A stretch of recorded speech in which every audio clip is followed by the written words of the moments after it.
Assalamualaikum warahmatullahi wabarakatuh. Hai teman-teman, apa kabarnya hari ini? Semoga sehat-sehat selalu ya.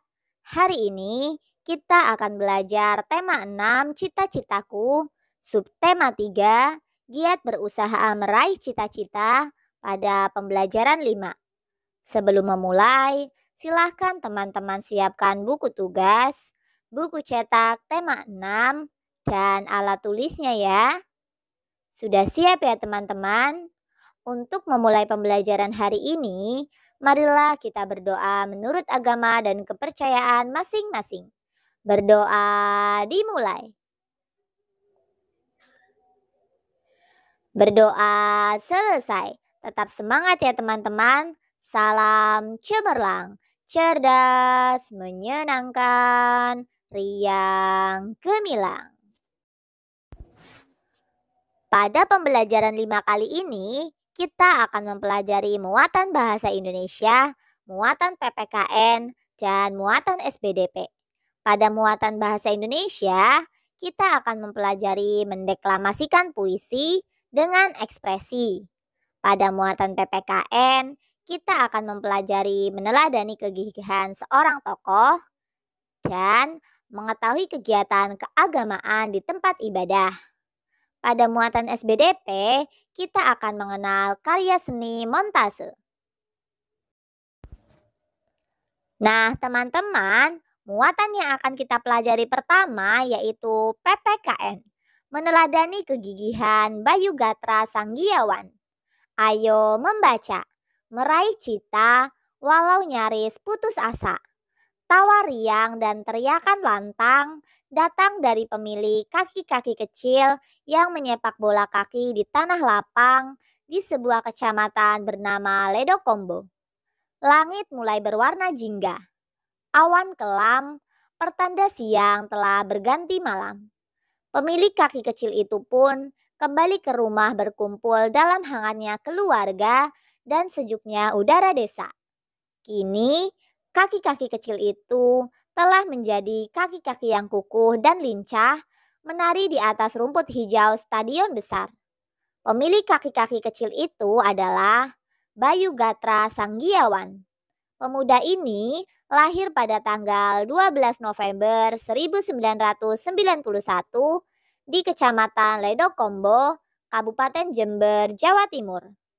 Telah lama ia ingin menjadi pemain sepak bola profesional. Pada tahun 2005, Bayu bergabung dengan tim kebanggaan warga Jember yaitu Persid Jember. Setiap hari, ia berjuang menghabiskan waktu 45 menit untuk menuju tempat latihan dari rumahnya yang jaraknya cukup jauh. Ia rajin berlatih dan menunjukkan prestasi yang gemilang. Dari Persid Jember, Bayu pindah ke Persekap Pasuruan sebelum akhirnya ia berhasil masuk tim PON atau Pekan Olahraga Nasional Jawa Timur untuk berlomba di PON 2012 di Riau. Akan tetapi, kemudian ia mengalami cedera lutut parah saat prestasinya sedang gemilang. Cedera itu hampir membuatnya putus asa hingga ingin berhenti bermain bola. Namun, doa dan dukungan dari keluarga membuatnya tetap bersemangat. Ia melakukan operasi agar dapat berlari kembali di lapangan rumput. Setelah mulai pulih, ia meningkatkan porsi latihan agar untuk mengejar ketinggalannya. Kerja keras dan kegigihannya membuahkan hasil. Bayu pun kembali tampil hebat di lapangan hingga membawa timnya menjadi juara. Teman-teman, berikut adalah peta pikiran kegigihan Bayu Gatra Sanggiawan. Cita-cita Bayu Gatra Sanggiawan yaitu pemain sepak bola profesional. Halangan yang dihadapi: 1. Menempuh jarak yang cukup jauh untuk ke tempat latihan. 2. Mengalami cedera lutut yang parah. Sikap yang dimiliki yaitu rajin berlatih, semangat, pantang menyerah, kerja keras, dan gigih. Usaha yang dilakukannya yaitu 1.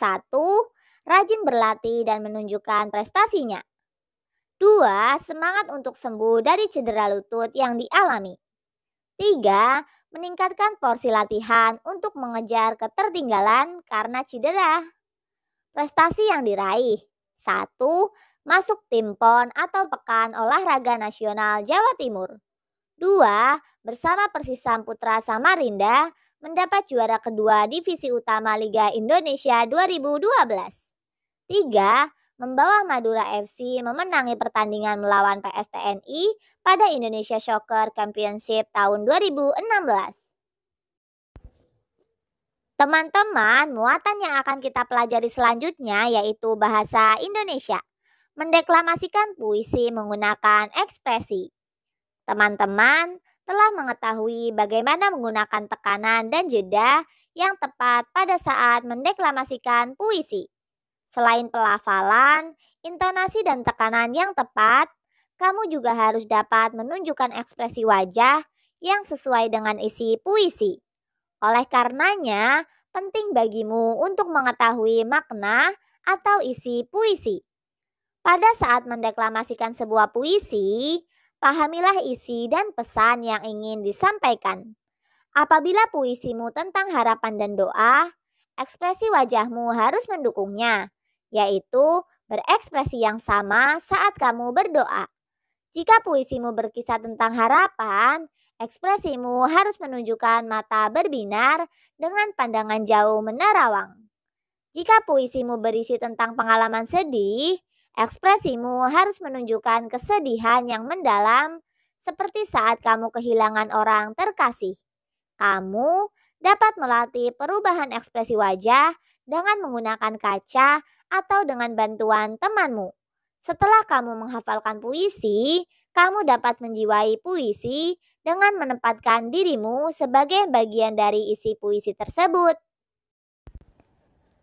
Nah, agar lebih jelas, perhatikan contoh ekspresi saat mendeklamasikan puisi berikut ini. Misalkan tema puisinya doa, ekspresi yang harus kita berikan adalah khusyuk seperti sedang berdoa kepada Tuhan. Tema puisi harapan, otomatis ekspresi yang harus kita tunjukkan yaitu mata berbinar dan menerawang jauh ke depan.